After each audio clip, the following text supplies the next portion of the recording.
우리 모두가 위로부터 난 지혜에 대해 살펴볼 때 큰 은혜가 임하는 복된 시간, 말씀 충만 성령님으로 충만한 시간 될 줄로 믿습니다.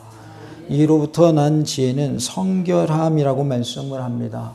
하나님과의 관계에 있어서 깨끗함을 말하는 것으로서 이것은 거룩함으로도 표현이 됩니다. 우리 모두가 거룩한 자 되어서 지혜로운 자 되기를 원합니다. 위로부터 난 지혜는 화평함이라고 말씀을 하고 있어요. 이것은 하나님과의 화목을 이루고 또 이웃과의 화목을 이루는 모습을 말씀하고 있습니다. 위로는 하나님과 화목하며 사시고 또 이웃과도 화목하며 사시는 은혜가 있기를 원합니다. 그리고 위로부터 난 지혜는 관용함이라고 말씀합니다.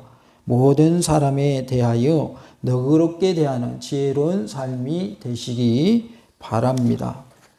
그리고 위로부터 난 지혜는 양순함이라고 말씀을 하고 있어요. 양순함은 유순함, 부드러움을 뜻하는 말인데 특별히 이 양순함의 원어의 의미를 보면 하나님께 잘 순종한다는 뜻을 가지고 있습니다. 부드러운 마음, 유순한 마음을 가지고 우리가 하나님께 잘 순종하는 자가 되어야 할 줄로 믿습니다. 위로부터 난 지혜는 긍휼함이라고 말씀을 합니다. 가난하고 공경에 처한 자에게 긍휼을 베풀라라고 말씀합니다. 우리 모두가 긍휼을 베푸는 지혜로운 자 되기를 원합니다. 위로부터 난 지혜는 선한 열매가 가득하다라고 말씀을 하고 있어요. 특별히 가장 선한 일은 영혼이 구원받게 하는 일이다라는 사실을 기억하시고 죽어가는 영혼들을 살려내는 일에 크게 쓰임받는 지혜로운 자 되시기를 원합니다. 7번째로 편견이 없는 것이다 라고 말씀을 하고 있습니다. 위로부터 난 지혜는 17절에 보면 첫째 성결하고 라고 말씀하시고 끝부분에 편견이 없다라고 말씀을 하고 있어요. 편견이 없다라고 하는 것은 공평함을 말하고 있습니다. 모든 사람에게 공평하게 대하는 우리의 모습이 되기를 원합니다. 특별히 공평하다라고 하는 것은 편견이 없다라는 말로 표현이 되어 있습니다. 우리가 차별하는 것이 없이 구별하는 것이 없이 공평하게 서로를 대하는 모습이 되기를 원합니다. 17절에 보니까 편견이 없나니라고 말씀을 합니다. 거짓된 지혜의 당파를 만들고 구별하며 자기 편의 이익을 추구하는 것이 아니라 구별이 없는, 즉 차별이 없는 공평한 것을 말씀하고 있습니다. 편견이 없이 구별함이 없이 차별 없이 공평하게 대하는 지혜로운 삶이 다 되시기를 바랍니다. 우리가 남녀노소 따지면 안 됩니다. 남자냐 여자냐 또는 노인이냐 젊은이냐 이런 거 따지면 안 된다 그 말이에요. 그리고 빈부귀천을 따져서도 안 됩니다. 부자냐 가난한 자냐 또 높은 지혜에 있느냐 낮은 지혜에 있느냐 천한 자냐 귀한 자냐 이런 것들을 다 우리가 떨쳐버려야 한다는 거예요. 그래서 지고할에 막론하고 공평하게 모든 사람을 대하는 모습이 되어야 할 것을 말씀하고 있습니다. 이것이 편견이 없는 모습이요 공평하게 대하는 모습이다라고 말씀을 합니다. 시편 82편 2절에 너희가 불공평한 판단을 하며 악인의 낯 보기를 언제까지 하려느냐라고 말씀을 하고 있어요. 우리가 판단을 할 때 불공평한 판단을 해서는 안 된다라는 것을 말씀해 줍니다. 그러면 공평한 판단은 무엇을 말할까요? 객관적인 판단을 말하고 있어요. 주관적으로 판단하지 말라라는 거예요. 우리는 판단할 때에 주관적으로 치우칠 수 있는 그런 가능성이 있습니다. 가능하면 우리는 객관적인 관점에서 판단을 할 수 있어야 하겠습니다. 팔은 어디로 굽는다 그래요? 안으로 굽는다고 하지요. 그래서 우리가 감정에 치우쳐서 주관적으로 판단할 때가 있는데 그렇게 하면 안 된다라고 말씀을 하고 있어요. 그래서 우리는 공평한 판단을 하기 위해서 객관적인 시각으로 모든 문제를 바라볼 수 있어야 하겠습니다. 다 같이 해볼까요? 판단함에 있어서 공평한 판단을 합시다. 어떤 일이 있을 때에 우리는 객관적인 잣대로 공평한 판단을 할 수 있어야 하겠습니다. 이사야 10장 2절에 가난한 자를 불공평하게 판결하여 가난한 내 백성의 권리를 박탈하며 과부에게 토색하고 고아의 것을 약탈하는 자는 화 있을진저라고 말씀을 하고 있습니다. 화가 임한다라고 말씀을 합니다. 가난한 자를 판결할 때는 불공평하게 판결하면 안 된다라고 말씀을 하고 있고, 가난한 백성의 권리를 박탈하는 것이기 되기 때문에 그렇게 하면 안 된다라고 말씀을 합니다. 그리고 과부에게 토색한다 그랬는데, 토색의 의미를 찾아보니까 돈이나 물건 따위를 억지로 달라고 하는 것을 말하고 있어요. 홀로 된 여인에게 돈이나 물건 등을 억지로 달라고 하면 그 사람에게도 뭐가 있다? 화가 있다라는 것이죠. 그리고 고아의 것을 약탈하는 자에게도 화가 임한다 그랬습니다. 부모가 없는 아이들을 고아라고 하죠. 고아의 것을 빼앗아가는 것, 그러한 사람에게도 화가 있다라고 말씀을 하고 있습니다. 특별히 가난한 자를 공평하게 판결해야 한다라고 했는데, 판결은 재판의 때에 되어지는 행위이죠. 그런데 우리가 여기서 기억해야 될 것은 무조건 가난한 자의 편에 서야 된다, 그런 뜻도 아니고요. 또 돈 있는 부자의 편에 서야 한다, 그런 뜻도 아니며, 부자든지 가난한 자든지 그것에 상관하지 말고 공평하게 판결해야 한다라는 의미를 가지고 있습니다. 그러니까 가난한 사람이 약자니까 무조건 약자 편에서 가난한 자 편 들어주고, 이 사람은 돈이 많으니까 이 사람은 부자니까 부자 편을 들어주고, 그러지 말라라는 거죠. 그래서 부자이건 가난한 자이건 그것과 상관없이 공평하게 판결을 하라라는 의미로서 가난한 자에게 공평하게 판결하라, 이렇게 말씀하고 있는 거예요. 그러니까 여기서 전제하는 건 뭐예요? 부자에게 유리하게 판결하는 것을 전제로 가난한 자에게 불공평한 판결을 하지 말라라고 말씀하신 부분인 것입니다.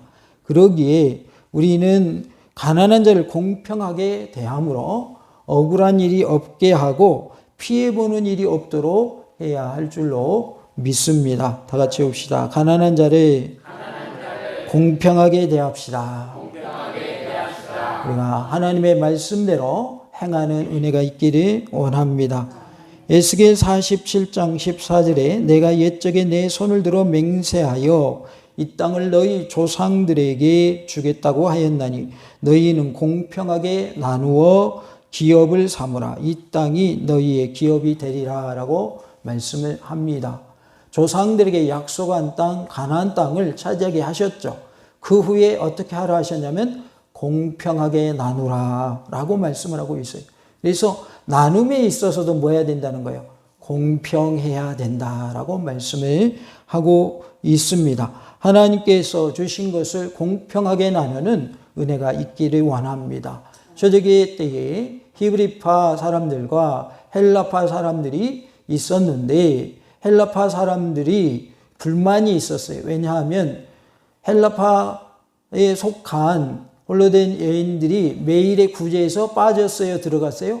빠진 거예요. 그것에 대해서 히브리파 유대인들에게 원망을 했던 일이 있었습니다. 그랬기 때문에 나눔에 있어서 공평하지 못한 모습을 보게 되는 것이죠. 그래서 우리는 나눌 때에도 공평하게 나눠줘야 된다. 어떤 사람은 주고 어떤 사람은 안 주고 그러면 안 된다는 거죠.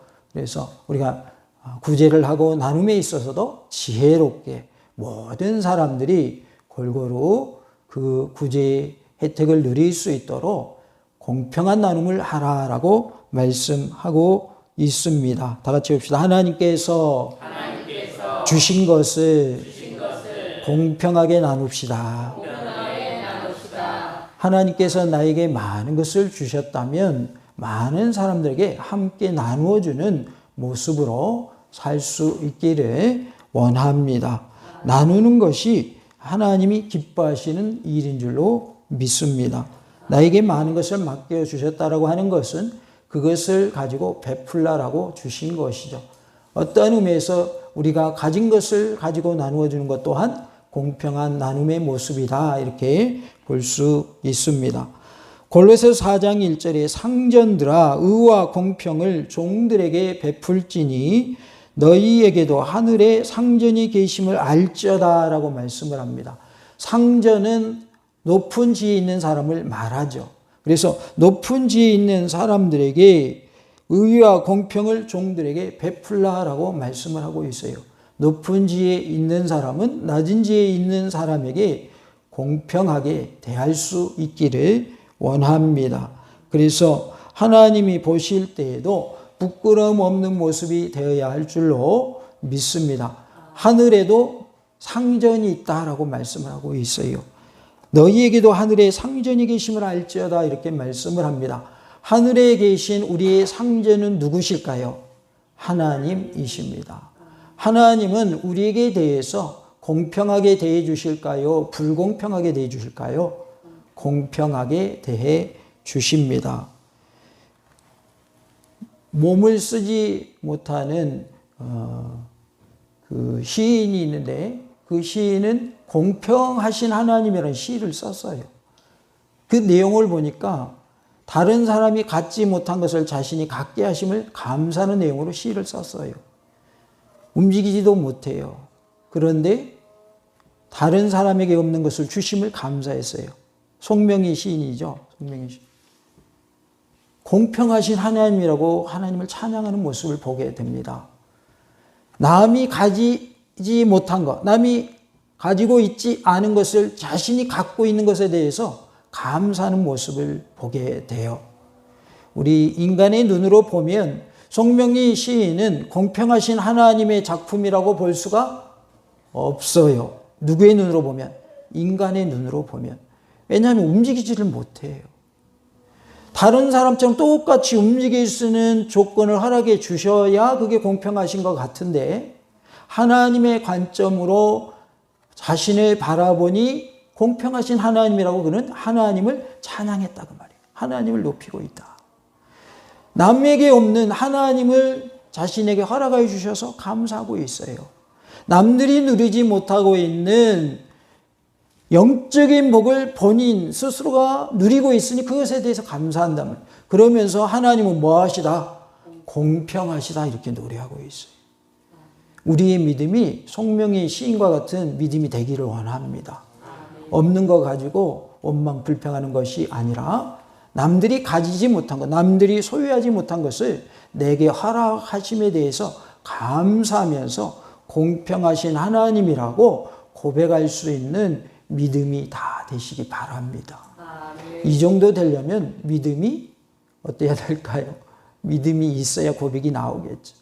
우리 모든 성도들이 이러한 수준 높은 믿음의 신앙이 되시기 바랍니다. 신앙은 자라가야 될까요? 정체해야 될까요? 후퇴해야 될까요? 자라가야 됩니다. 우리 믿음은 자라가야 돼요. 그래서 오히려 없는 것을 바라보는 것이 아니라 내게 주신 것을 바라보면서 감사할 수 있는 은혜가 우리 모두에게 임하기를 원합니다. 우리에게 있는 모든 것은 다 하나님의 은혜인 줄로 믿습니다. 은혜라고 하는 것은 선물을 말하는 거예요. 선물. 하나님이 값없이 주신 선물을 우리는 은혜라고 합니다. 하나님으로부터 받은 감동을 우리가 은혜 이렇게 표현하기도 하는데 은혜의 진정한 의미는 값없이 주신 선물을 말하는 거예요. 하나님이 우리에게 구원하여 주실 때에 어떤 값을 우리에게 요구하실까요? 안 하실까요? 요구하시지 않습니다. 이미 예수님이 값을 지불하셨기 때문에 우리에게 어떤 값을 지불하라고 말씀하지 않아요. 단지 예수님을 믿으라고 해요. 믿기만 하면 된대요. 그러면 뭘 주시겠다는 거예요? 구원을 주시겠다는 거예요. 이것이 하나님의 은혜다, 그 말이죠. 다른 거 어떤 대가를 요구하시는 것이 아니라 대가 필요 없다. 이미 내가 다 죄값을 치렀다. 이미 내가 지불했어. 그러니 너는 나를 믿기만 하면 돼. 라고 예수님께서 말씀하여 주고 계십니다. 그리하여 우리는 예수님 믿어서 뭐 받았어요? 구원 받았습니다. 이것이 하나님의 은혜인 줄로 믿습니다. 우리가 하늘에 계신 상전에게 잘해야 하겠는데, 먼저는 우리가 하나님으로부터 큰 복을 받았고 큰 은혜를 받았다라는 사실을 기억하시기 바랍니다. 우리가 제사함 받고 구원함으로는 큰 은혜를 입었으니 우리 또한 다른 사람을 공평하게 대하는 모습이 되어야 할 줄로 믿습니다. 다 같이 봅시다. 의와 공평을 베풉시다. 하나님의 공의와 정의가 실현되도록 우리는 그러한 삶을 살아야 할 줄로 믿습니다. 부당한 일을 당하지 않게 해야 된다 그 말이에요. 하나님의 공의와 정의가 실현되면 부당한 일을 당하는 사람이 안 나온다 그 말이에요. 그런데 하나님의 공의와 정의가 무시될 때에는 부당한 일을 당하는 사람들이 생기게 되는 것이죠. 요즘에는 민원이 들어오면 공무원들이 무서워합니다. 민원 들어오면 아주 그것이 힘들거든요. 그래서 민원 들어오는 것을 공무원들이 많이 힘들어해요. 공직자들이. 그래서 작은 민원이 들어와도 그거 가지고 힘들어하는 모습을 보게 됩니다. 요즘은 자기 목소리를 높이는 시대입니다. 자기의 권리를 주장하는 시대입니다. 그러한데 왜 그러한 목소리들이 나오는가? 부당한 대우에 대해서 목소리를 높이는 겁니다. 나는 이것이 부당합니다. 나는 억울한 일을 당했습니다. 라고 자신의 목소리를 높이는 것을 우리는 민원이라고 말합니다. 민원이 들어왔다. 우리는 부당한 일을 당하지 않게 하는 모습으로 하나님의 공의와 정의가 실현될 수 있도록 행하는 모습이 되어야 하겠습니다. 디모데전서 5장 21절에 하나님과 그리스도 예수와 택하심을 받은 천사들 앞에서 내가 엄히 명하노니 너는 편견이 없이 이것들을 지켜 아무 일도 불공평하게 하지 말며라고 말씀하고 있습니다. 편견이 없이 하고 불공평하게 하는 일이 없도록 해야 하겠습니다. 하나님이 원하시는 삶은 우리가 편견을 버리고 공평하게 모든 일을 처리하는 것입니다. 우리는 하나님의 말씀대로 편견을 버리고 모든 일을 공평하게 처리하는 모습이 될 수 있기를 원합니다. 말씀을 준비하면서 성경에 이렇게 공평에 대해서 이런 말씀들이 많이 있었구나라는 것을 알게 되었어요. 공평에 대해서도 이렇게 많이 말씀하셨구나. 우리가 이렇게 살아야 하는 것이 맞구나. 이것이 바로 위로부터 난 지혜의 모습이구나 라는 것을 깨닫게 되었습니다. 우리 모두가 모든 일을 편견이 없이 하고 공평하게 처리하는 은혜가 있기를 원합니다. 다 같이 봅시다. 모든 일을 편견이 없이 하고 공평하게 처리합시다. 신명기 1장 17절에 보면 재판은 하나님께 속한 것인즉 너희는 재판할 때 외모를 보지 말고 귀천을 차별 없이 듣고 사람의 낯을 두려워하지 말 것이며 스스로 결단하기 어려운 일이 있거든 내게로 돌리라 내가 드리리라 하였고 라는 말씀이 나옵니다. 재판에 대해서 말씀을 하는데 외모를 보고 판단하지 말라. 귀천을 보고 차별하여 그 사람의 말을 들으면 안 된다. 이렇게 말씀을 하고 있습니다. 우리가 외모를 보고 판단하는 경우가 많지요.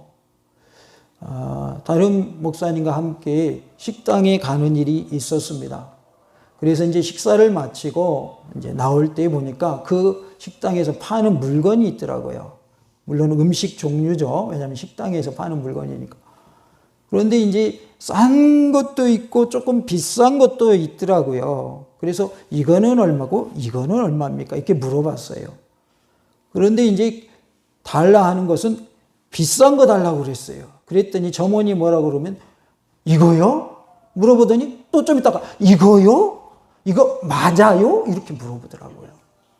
왜냐하면 저희들이 식당에 갈 때에 그냥 평상복 차림으로 갔어요. 양복 입고 안 갔어요. 그러니까 이 사람이 생각할 때 차림을 봐서는 이 비싼 거 살 사람들이 아닌데 왜 비싼 거 달라고 하지? 그런 표정이었어요. 그래서 두 번이나 물어보더래요. 두 번이나. 이거 달라고요? 큰 거 달라고요? 그러더라고요. 사람은 외모를 보고 판단한다 그 말이에요. 외모가 멋진 옷 안 입어도 주머니에 돈 많을 수 있어요, 없어요? 많을 수 있는 거예요. 오히려 부자들이 그냥 부자 아닌 것처럼 다닌다고 그래요. 오히려 부자 아닌 사람들이 오히려 부자인 척하고 다닌대요. 맞는 말이기도 하고 틀린 말이기도 해요. 다 그런 건 아니니까. 그러니까 오히려 부자들은 그냥 평범한 사람처럼 하고 다닌다는 거죠. 그러면서 갑자기 비싼 거 주시오 그러니 깜짝 놀래가지고 두 번이나 물어보더라고요. 사람은 외모를 보고 판단을 하는데 하나님은 뭐라고 그래요? 외모 보고 판단하지 말아라. 그 사람의 귀천을 보고서 귀한 사람 말은 들어주고 천한 사람 말은 무시하고 그러면 안 된다라고 말씀을 하고 있습니다. 사람의 낯을 두려워하지 말라라고 했어요. 사람을 두려워하지 말고 누구를 두려워하라는 걸까요? 하나님을 두려워하라라는 말씀입니다. 하나님의 공의와 정의가 실현되지 않는 모습은 뭐냐면 사람의 얼굴을 두려워하기 때문에 그런 거예요. 하나님을 두려워하면 안 할 일도 사람의 얼굴을 두려워하다 보니까 하는 경우가 있어요. 사람의 얼굴을 바라보다 보니까 하면 안 되는 일을 하는 경우도 있어요. 누굴 바라봐야 되는데요? 하나님을 바라봐야 되는데. 우리가 살아가면서 그런 경우가 있을 수 있거든요. 우리는 하나님을 바라보면서 모든 일을 행함에 있어서 사람의 얼굴 보고 사람을 두려워하는 모습으로 사는 것이 아니라 하나님을 의식하면서 살아가는 복된 삶이 다 되시기를 원합니다. 재판할 때 귀천을 따지지 말고 차별 없이 들어주라라고 말씀을 하고 있어요. 우리 모두가 외모로 판단하지 말고 하나님의 은혜 가운데 차별하지 말고 공평하게 대하는 은혜가 있기를 원합니다. 다 같이 합시다. 외모로 판단하지 맙시다. 외모로 판단하게 되면 차별하는 모습이 나타나게 되는 거예요. 외모로 판단할 때 공평과 의가 사라지게 되는 것입니다. 골로새 3장 11절에 거기에는 헬라인이나 유대인이나 헬라파나 무할레파나 야만인이나 수구디아인이나 종이나 자유인이 차별이 있을 수 없나니 오직 그리스도는 만유시요 만유 안에 계시니라 라고 말씀을 하고 있어요. 헬라인, 유대인, 할레파, 무할레파, 야만인, 수구디아인, 종, 자유인 이렇게 하나하나 열고 하고 있습니다. 이러한 사람들에게 있어서 이러한 사람들이 있는데 뭐가 없어야 된다고 말씀하면 차별이 없어야 된다라고 말씀하고 있어요. 어느 민족이든지 또는 할레파이든지 무할레파이든지 종이든지 자유인이든지 뭐 하지 말라는 걸까요? 차별하지 말라라는 것입니다. 누가 됐든지 간에 차별해서는 안 된다. 우리가 살고 있는 인간 사이에서 인종차별의 문제가 있습니다. 인종이 다르다고 해서 차별하는 경우가 있어요. 때로는 학연, 지연을 통해 차별이 이루어지고 사회적 지위 때문에 차별이 이루어지는 경우가 있습니다. 우리는 모든 사람을 공평하게 대할 수 있기를 원합니다. 다 같이 합시다. 누가 됐든지 차별하지 맙시다. 우리 모두가 차별하지 말고 공평하게 대하는 은혜가 있기를 원합니다. 야고보서 2장 1절에 내 형제들아 영광의 주 곧 우리 주 예수 그리스도에 대한 믿음을 너희가 가졌으니 사람을 차별하여 대하지 말라라고 말씀을 합니다. 믿음의 사람들은 다른 사람을 차별하면 안 된다라고 말씀을 하고 있어요. 특별히 교회는 차별이 없어야 할 줄로 믿습니다. 그러려면 어떻게 해야 되냐면요. 원칙대로 해야 돼요. 원칙대로 하면 차별이 이루어지지 않습니다. 원칙은 지켜져야 됩니다. 그래야 동등하게 공평하게 누구나 그 법에 적용되는 거예요. 그런데 원칙이 깨져버리잖아요. 그러면 누구는 그 원칙을 깨고 해주고 누구는 원칙 지킨다고 안 해주고 그러면 뭐가 생기는 거예요? 차별이 생기는 거예요. 이번에도 영암에 있는 한 교회가 곧 임직식을 한다고 그래요. 그러면서 그분이 저한테 물어보더라고요. 한 분은 신앙이 좋은데 날짜 자격 조건이 안 되고 한 분은 날짜의 그 자격 조건은 되는데 신앙이 없다는 거예요. 그러면 어떻게 해야 되냐라고 질문을 하시더라고요. 그래서 기준을 세워서 기준대로 하시는 것이 나중에 문제가 되지 않습니다라고 제가 답변을 했습니다. 연수는 된단 말이에요. 근데 믿음이 없어요.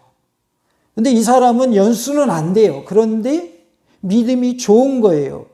그래서 이 목사님은 연수로 따져서 자격은 안 되지만 세우고 싶은 거예요. 그래서 저한테 질문을 한 거예요. 꼭 그분을 세우고 싶으면 기준을 낮추십시오. 제가 그랬어요. 꼭 그분을 세우고 싶으면. 일단 기준을 낮추면 기준에 부합하기 때문에 되는 거잖아요.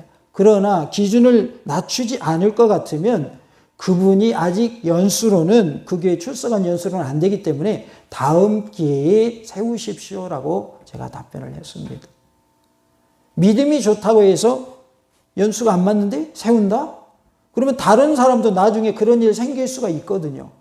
그러면 저번에는 되는데 왜 저는 안 됩니까? 이렇게 나올까요? 안 나올까요? 분명히 그렇게 나오죠. 그래서 교회는 차별이 없는 것이 되어야 하는데 그러려면 무엇대로 하자? 원칙대로 하자라는 거예요. 원칙대로 하자. 그래서 이번에 내가 이게 교회 출석한 횟수가 좀 안 되네 그러면 다음에 내가 더 열심히 해가지고 다음엔 내가 일꾼 돼야 되겠다. 이렇게 마음먹으면 되는 것인데 그 몇 개월 안 된다고 안 해준다고 그거 가지고 막 동네 방네 소문내고 다니고 교회 욕하고 목사님 욕하고 그러면 되겠습니까? 안 되겠습니까? 그건 아니죠. 그건 아니죠. 그래서 우리가 원칙을 가지고 모든 일을 행해야 한다. 그래서 교회는 특별히 차별이 없는 것이 되어야 하는데 그러려면 무엇대로 해야 된다고요? 원칙대로 해야 합니다. 원칙대로 해야 합니다. 믿음의 사람들은 다른 사람을 차별하면 안 될 줄로 믿습니다. 다 같이 봅시다. 사람을 차별하지 맙시다. 야고보서 2장 9절에 만일 너희가 사람을 차별하여 대하면 죄를 짓는 것이니 율법이 너희를 범법자로 정죄하리라 라고 말씀을 합니다. 이 말씀을 보니까 차별하는 건 뭐가 된다는 거예요? 죄가 된다. 범법자라는 말은 죄가 된다 그 말. 그러니까 차별하는 것도 뭐다? 죄다라고 말씀을 하고 있어요. 어떤 나쁜 짓을 해야만 죄인 줄 알았어요. 그런데 말씀을 보니까 차별하는 것도 죄라는 거예요. 우리가 하나님 안에서 남을 차별하는 죄를 짓는 일이 없기를 원합니다. 시편 67편 4절에 온 백성은 기쁘고 즐겁게 노래할지니 주는 민족들의 공평히 심판하시며 땅 위의 나라들을 다스리실 것임이니라 라고 말씀을 하고 있어요. 하나님의 공평하심에 대해서 말씀하는 그러한 내용입니다. 하나님은 민족들을 공평히 심판하시고 공평히 다스리시는 하나님이시다라고 말씀합니다. 사도행전 15장 9절에 믿음으로 그들의 마음을 깨끗이 하사 그들이나 우리나 차별하지 아니하셨느니라라고 말씀을 합니다. 계속해서 하나님은 뭐하지 않으신 분이시다. 차별하지 않으시는 분이시다라는 것을 말씀하고 있어요. 로마서 3장 22절에 곧 예수 그리스도를 믿음으로 말미암아 모든 믿는 자에게 미치는 하나님의 의인이 차별이 없느니라라고 말씀을 합니다. 모든 믿는 자에게 미치는 의인은 하나님의 의인데 차별이 없다라고 말씀을 하고 있습니다. 하나님이 우리를 대하시면은 차별이 없음을 믿으시기 바랍니다. 로마서 10장 12절에 유대인이나 헬라인이나 차별이 없음이라 한 분이신 주께서 모든 사람의 주가 되사 그를 부르는 모든 사람에게 부요하시도다라고 말씀합니다. 하나님의 공평하심에 대해서 편견이 없고 차별이 없음에 대해서 말씀하실 때에 유대인이나 헬라인이나 차별하지 않으신다라고 말씀을 하고 있어요. 우리에게 적용하면 이스라엘 사람이든지 이스라엘 사람이 아니든지 공평하게 대해 주신다 그 말이에요. 이스라엘 백성들은 선민이라고 그래요. 선택받은 백성이라는 뜻이죠. 이스라엘 백성들이 선민으로서 하나님의 복을 받았어요. 그런데 저에게 통해서 전 세계 모든 민족에게 복음이 전해지게 하시죠. 그래서 이제는 언일과 구원받기를 원하신 것이 하나님의 마음입니다. 이러한 하나님의 마음을 통해서 하나님은 어떠한 사람도 차별하지 않으시고 다 공평하게 대해 주신다는 것을 알 수 있습니다. 그것을 유대인이나 헬라인이나 차별하지 않으신다라고 말씀하고 있습니다. 우리가 하나님의 말씀대로 이로부터 온 지혜를 가지고 살아야 하겠는데 편견이 없는 삶, 공평의 삶을 살아서 모든 사람에게 공평하게 대하는 모습이 될 수 있기를 원합니다. 남녀노소, 빈부귀천, 지위고하를 막론하고 모든 사람에게 공평히 대하는 모습이 다 되시기를 간절히 원합니다. 다 같이 봅시다. 모든 사람에게 공평하게 대하는 지혜로운 자 됩시다. 할렐루야!